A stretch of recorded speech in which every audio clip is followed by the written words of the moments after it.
Welcome to PalsFundamentals. We have more videos like this on our YouTube channel, and the sources for this report are linked below. Today we're focusing on local news. Okay, sounds good.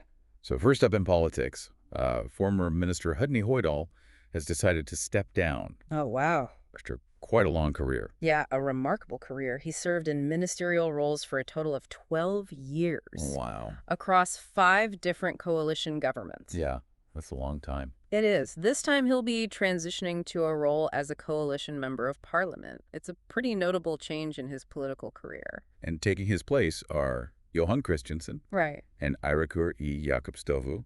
They're stepping into those roles as the new ministers. Representing the Tjóðveldi party, that's right. Okay, and it sounds like the government is, Busy. yeah, they've got 27 new proposals Yeah. being presented to Parliament. 27 new proposals, a lot to cover. A lot to cover and not a lot of time because today's the final day for submitting those proposals. Down to the wire. So those proposals are about all sorts of things: infrastructure, social programs. One of the big ones is this proposal for an undersea tunnel Oh, wow. connecting the islands of Suðuroy and Sandoy. That would be a huge project. It would be a major project, Okay, so that's one to keep an eye on. definitely.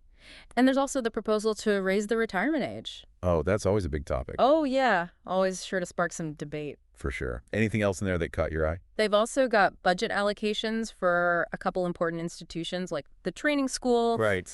Also, there's proposals for salaries for students at the Faroe Islands Health School, Interesting. which could have a big impact on our future healthcare workforce. Makes sense. Anything else? Yeah, we've got housing obligations, which are always a hot topic. Definitely. And then a plan called Digital Faroe Islands 2.0. What is that? It's a master plan for 2025 to 2027, looking ahead to the next few years. Okay, well, lots to unpack there. We'll have to keep following those proposals and see what happens. So moving on to other local developments, former mayor of Klaksvík, Rúni Rasmussen, Right. he's going to receive a severance package. Oh, Equivalent to his salary, he'll be paid out until December 1st. okay, so pretty generous. Yeah, I mean, he served for quite a while. He did, yeah. Will he still be involved at all? Yeah, actually, he'll be on call until June 1st, Interesting. providing consulting and advice. Makes sense to ensure a smooth transition. Yeah. So what else is going on? Well, there's a legal case unfolding that might actually have to be held at the Jarnir venue. Oh, why is that? It sounds like Hotel Hafnia is completely booked, Oh, wow. and the courthouse is just too small to accommodate this trial. What kind of trial is it? It involves 5 men who are accused of money laundering Oh, wow. and possession of a pretty substantial quantity of drugs. Oh, that's serious. How much are we talking about? 18 kilos of hashish Wow. and 700 grams of MDMA. That's a lot. Yeah, it's a considerable amount. They found the drugs buried in a field near Kirkjubbe. Okay, and what else? So there's also a movement gaining traction here. It seems like there's some public sentiment against some of President Trump's policies, Oh, interesting. and it's resulted in people boycotting American products. Oh, wow. Yeah, and this is similar to what's happening in some of our neighboring countries. Interesting how these trends kind of spread. Yeah, it shows how interconnected things are when it comes to politics. Definitely. And consumer choices as well. Absolutely. Looks like there's an interesting trend happening in the Faroese economy. Oh, really? What's that? Well, the public sector, it seems like it's growing faster than the private sector. That's interesting. What do you think that means going forward? Well, if it keeps going like this, unchecked, it could put a strain on public services. Oh, I see. Yeah, it's something that Johnny E. Grotnum, the chairman of the Faroe Islands Economic Council, Right. he's been talking about it. He's suggesting that, Some changes need to be made. yeah, some reforms to manage this growth, especially when it comes to things like elder care, education, healthcare. These sectors are often most affected by public spending. Yeah, that makes sense. So what do we know about interest rates? Any news there? Suðuroyar Sparikassi, they're lowering their interest rates, Okay. following in the footsteps of the Danish National Bank. So they're just reacting to what's happening in Denmark. Pretty much, yeah. And it looks like Norøya Sparikassi is doing the same, lowering their rates. So it's like a ripple effect. Yeah, that's a good way to put it. Now on to some good news. Okay, I like good news. This is about technology and sustainability. Awesome. So get this. In 2024, 87% of district heating came from recycled heat sources. Really? That's a huge reduction in our reliance on oil. It is. It's a really positive step. Where's all this recycled heat coming from? Well, the waste incineration plant was a big one. They provided over half of it. Wow, so we're really turning trash into treasure. Exactly. The Sundsvik's power plant also contributed. They supplied about 26.6%. Okay. And the Furka biogas plant, they chipped in with 8.1%. So it's a really diverse mix of renewable energy sources. Yeah, it's really impressive to see. And they're also planning on introducing an electric boiler. Yeah. Powered by wind energy. It should be arriving this spring.